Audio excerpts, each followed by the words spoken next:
Halo Sobat MyTech Audio, gimana kabar kalian? Semoga kalian baik-baik aja ya dimanapun kalian berada. Udah pada new normal juga kan ya? Jadi yang beberapa bulan terakhir harus WFH alias working from home. Mungkin di hari-hari ini sudah mulai masuk kantor lagi seperti biasa. Kerja tiap hari seperti masa-masa sebelum pandemi. Well, stay safe, stay healthy everyone. Oke teman-teman, kembali bersama saya Ivan. Kalau teman-teman coba cek di berbagai websitenya Sony Audio saat ini, sony.co.id ya kalau di Indonesia, atau di berbagai official account-nya Sony Audio Indonesia di berbagai marketplace ya teman-teman. Teman-teman pasti tahu kalau Sony saat ini sedang merilis line-up speaker terbarunya, yakni ada Sony SRS XB23, 33, dan 43 teman-teman. Well, sebenarnya line-up speaker ini sudah dirilis oleh Sony, sudah dijual oleh Sony terlebih dahulu di beberapa negara di luar Indonesia. Seperti di Korea atau di Amerika teman-teman. Namun baru masuk ke Indonesia pada bulan Juli ini. Yang berarti kalau suatu produk baru, seri produk baru muncul, maka seri produk sebelumnya harganya pasti turun teman-teman. Hampir pasti turun, saya yakin. Itu terjadi di berbagai alat elektronik ataupun audio lainnya. Well, di video kali ini kita akan melihat salah satu line-up speaker mereka tahun lalu, yakni Sony SRS XB22. Yang saat ini sedang di-sale dari harga 1,8 juta rupiah menjadi 1,2 juta rupiah. Saya membeli speaker ini lengkap dengan garansi Sony Indonesia. Packagingnya pun cukup oke, dengan kelengkapan yang cukup standar lah ya. Ada kabel charging micro USB, sayangnya masih belum USB Type-C di sini. Lalu ada buku panduan dan juga kartu garansinya sendiri. And let's see, apakah speaker ini masih worth it atau malah makin worth it dibeli di tahun 2020 ini, tepat 1 tahun setelah speaker ini dirilis. Kalau gitu, tanpa banyak buang waktu lagi, yuk kita mulai aja guys.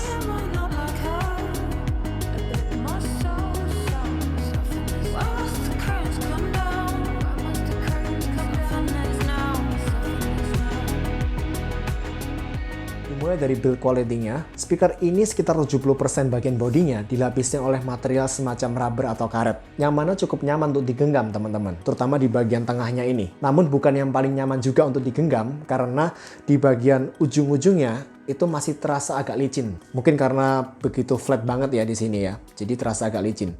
Beralih ke bagian grill speaker, bagian permukaan grill speakernya dilapisin oleh material semacam fabric atau rajutan kain di sini saya bilangnya, yang cukup nyaman juga untuk digenggam. Lalu di sini kita lihat ada semacam jalur LED ya teman-teman. Yang sayangnya LED hanya menyala di bagian depan saja ini. Jadi dia tidak memanjang ke kiri dan kanan seperti di Sony SRS XB32. Namun pattern LED-nya ini bisa kalian ubah-ubah di Sony Music Center app yang bisa di-download baik di iOS maupun di Android teman-teman. Di bagian bawah ada 4 kaki kecil yang bentuknya mungkin mirip bisul-bisul kecil ya teman-teman. Sorry about that. Berpindah ke bagian atas ada tombol-tombol mulai dari live sound mode, play pause button, volume plus minus, dan tombol power. Fungsi-fungsinya bisa kalian lihat di layar. Kalau memang perlu di pause, monggo. Ada LED khusus untuk indikasi power, Bluetooth, dan live sound. Dan ini LED-nya terpisah-pisah ya teman-teman. Live sound sendiri adalah fitur yang baru ada di XB22 dan XB32 series. Dan nanti saya akan tunjukkan di audio sample demonya bagaimana. Di bagian atas samping ada logo NFC yang memungkinkan pairing pertama kali untuk dilakukan via NFC bagi perangkat-perangkat yang memang mensupport fitur ini.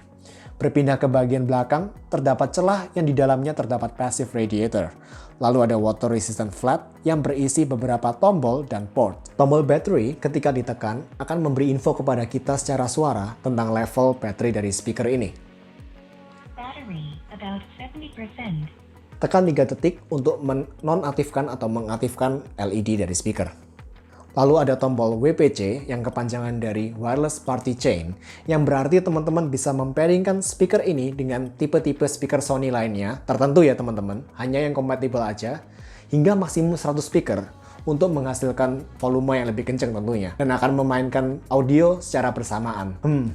Wondering aja sih, seberapa kenceng ya itu bakalan 100 speaker bunyi barengan. Lalu terakhir teman-teman ada tombol Add yang berfungsi untuk melakukan pairing dengan sesama speaker Sony SRS XP22 lainnya untuk menghasilkan efek stereo sound. Untuk portnya sendiri ada port micro USB untuk charging dan 3.5 mm jack untuk koneksi via kabel. Secara beratnya, speaker ini tergolong menengah untuk ukurannya dengan berat sekitar 545 gram. Dengan IP67 rating, Sony SRS XP22 ini sudah tahan terhadap debu dan terhadap air, bahkan untuk ditenggelamkan hingga kedalaman 1 meter selama 30 menit. Sudah saya tes dan confirm sendiri bahwa speaker mampu mengapung ketika berada di genangan air. Di websitenya, Sony juga mengklaim speaker ini juga tahan terhadap air laut. Sehingga saya rasa aman-aman aja kalau teman-teman mau bawa speaker ini ke daerah pantai. Selain dia tahan air laut, dia juga sudah tahan debu dan pasir. Untuk ketahanan baterainya, Sony mengklaim speaker ini mampu bertahan memainkan musik selama 12 jam non-stop dengan mode standar dan 10 jam non-stop untuk mode extra bass. Berdasarkan hasil testing yang saya lakukan, saya pakai speaker ini untuk memutar musik dengan volume 50% dengan kondisi LED menyala dan kodek audio LDAC secara terus-menerus. Speaker mampu bertahan selama 7 jam 45 menit sebelum akhirnya indikator lowbat mulai menyala, teman-teman. Dan ketika indikator lowbat menyala, volume speaker akan berkurang sekitar 20% dari volume awal. Dan ini sesuatu yang saya jumpai juga di Sony SRS XP01, teman-teman. Sebelum akhirnya speaker benar-benar mati setelah 9 jam 30 menit. So, practically speaker hanya bertahan sekitar 7 jam 45 menit di kondisi optimum berdasarkan hasil tes saya. Sony SRS XP22 sayangnya baru mensupport Bluetooth 4.2 dan belum 5.0.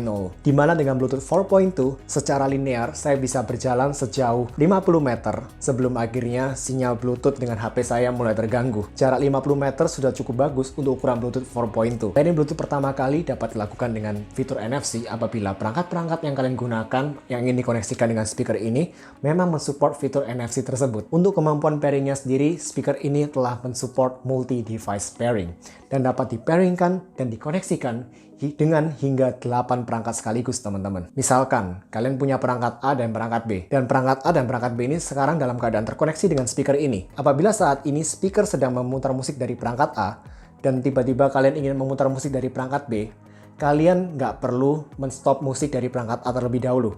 Langsung aja play musik di perangkat B, secara otomatis speaker akan stop musik dari perangkat A dan langsung berpindah ke perangkat B.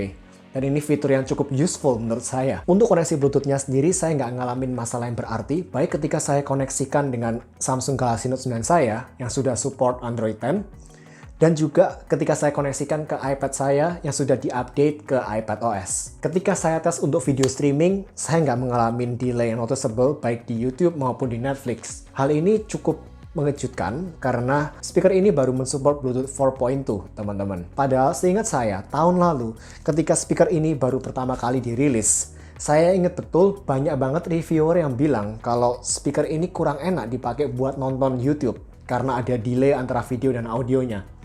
Namun ketika saya tes sendiri, ternyata sudah nggak ada problem tersebut. Saya nggak tahu kalau teman-teman sendiri yang sudah punya speaker ini bagaimana. Namun dugaan saya sih mungkin Sony sudah ngeberesin problem ini via software update mungkin, atau via update di aplikasi Sony Music Center-nya. Saya nggak tahu juga. Mungkin ya teman-teman, kalau mau dikritisin lebih lagi, memang ada sedikit selisih antara audio dan video, di mana audio sedikit lebih cepat dibandingkan videonya di YouTube. Namun itu kalau benar-benar kita mengkritisin aja. Saya yakin untuk casual video streaming, saya yakin itu nggak akan begitu noticeable sih. Untuk kodek Bluetooth yang disupport oleh speaker ini, antara lain ada SPC, AAC, dan juga yang paling tinggi ada LDAC di sini, teman-teman. FYI, buat teman-teman yang belum tahu LDAC, LDAC adalah kodek Bluetooth yang didevelop oleh Sony sendiri dengan transfer rate maksimum 990 KB per second, which is itu tertinggi dibandingkan kodek-kodek lainnya yang ada saat ini. So, ini bakal lumayan helpful buat kalian yang memang memiliki file high-res music, atau apabila kalian berlangganan high-res music streaming services seperti Amazon Music HD atau Tidal, teman-teman. Sayangnya, hingga saat ini LDAC hanya disupport oleh OS Android saja, tepatnya Android seri 8 ke atas.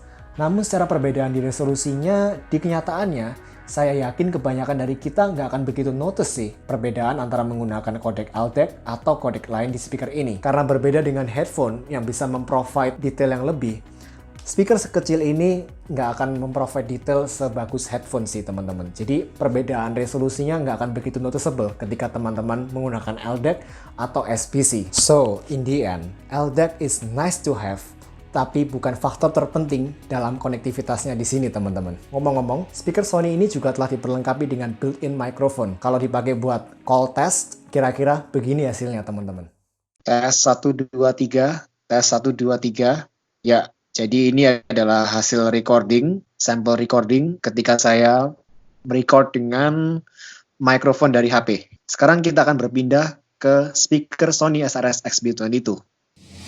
Tes 1 2 3, tes 1 2 3. Dan yes, ini adalah hasil recording dari call quality dari Sony SRS XB22. Tes 1 2 3, tes 1 2 3. Gimana menurut kalian? Nanti komen di bawah ya guys.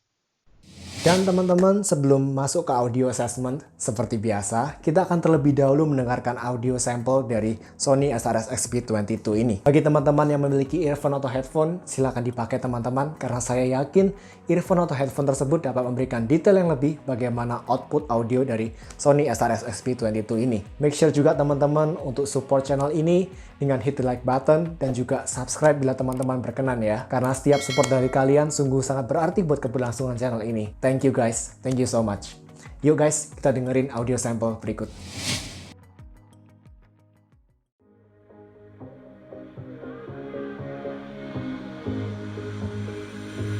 Looking back at the good times before it all went down. Climbed right up on the hillside, a different view of my life. You left me running on and on, but I don't care what you let me in. You said goodbye like everything's gone, everything that we could have been. But I know you're on my mind, baby. Yeah, I know you're on my mind, baby.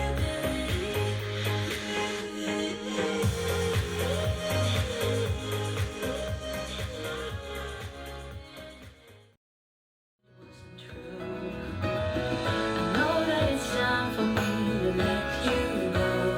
I know that it's time for us to part. No, it breaks my heart. Baby, it's time for me to face the truth and say it out loud. I don't know you anymore.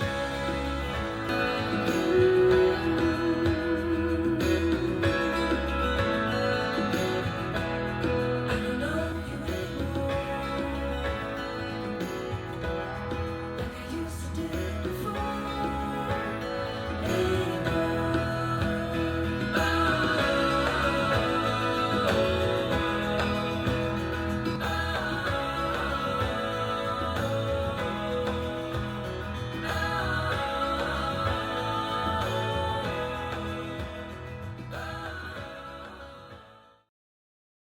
Oke teman-teman, semoga audio sampel yang saya provide ini tadi bisa bantu memberikan gambaran ke teman-teman bagaimana output audio dari Sony SRS XB22 ini. Meskipun belum bisa mereplicate 100% bagaimana output audio dari Sony SRS XB22 ini, but that's the best effort that I could do so far teman-teman. Oke, secara volume, speaker ini sudah cukup kencang dipakai saya yakin di kamar tidur, di berbagai ruangan pribadi, atau di ruang tengah apartemen ukuran studio atau selevel di atasnya teman-teman. Untuk pemakaian saya pribadi, di kamar saya yang berukuran 4x3 meter, saya biasa pakai speaker ini dengan volume 50-60% dan itu sudah cukup kencang dan membuat musik saya enjoyable. Secara audio, speaker Sony ini cenderung memiliki karakter suara yang cenderung warm, utuh, tipe yang immersive juga teman-teman. Dengan proporsi yang pas menurut saya, baik di bass, mid-range maupun high frekuensinya. Bassnya memang agak menonjol, namun untungnya nggak sampai mendominasi atau mempengaruhi mid-range maupun high frekuensinya sama sekali.